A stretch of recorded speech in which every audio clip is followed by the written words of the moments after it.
What's going on, people? We have some big news to go through today. Me and Trey just missed it on the Daily Show, but the New York Giants are picking up star tight end Darren Waller from the Las Vegas Raiders for only a third-round pick. Mind you, it was the third-round pick the Giants acquired from the Kadarius Toney trade with the Kansas City Chiefs, and that just makes things a little more special, a little more ironic here in New Jersey and New York. But Darren Waller is just a star. Maybe not quite in the bracket of Travis Kelce and George Kittle at the very top of the tight end list, but definitely in the very tier below.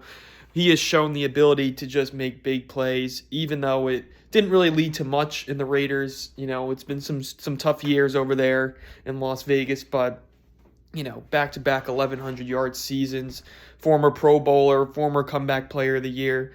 He is just a great guy in the locker room, obviously a very good teammate. I saw on Twitter Josh Jacobs was quite upset when the news broke of Waller heading out of Vegas, but for the Giants, it is absolutely needed.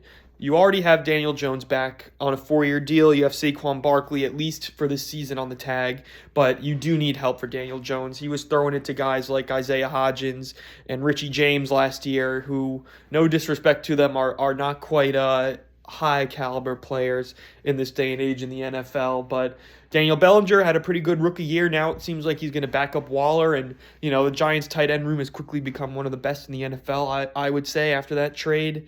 And again, for Jones, I think the key point, I think, for GM Joe Shane was to get him some help. Obviously, he had a great year by his standards in terms of not turning the ball over, and even in terms of touchdowns, both with his legs and his arm, it was definitely a step above from what we were used to. And again, Darren Waller, when healthy, is a great player. I think that's probably one of the reasons why Las Vegas was a little more inclined to trade him. Obviously, the Packers were sniffing around not too long ago when Aaron Rodgers was still not in question to be the Packers starter, to get him some help. But now for the Giants, they're getting an elite playmaker when he's on the field. Like I just said, he's had some 1,000-yard seasons in the past.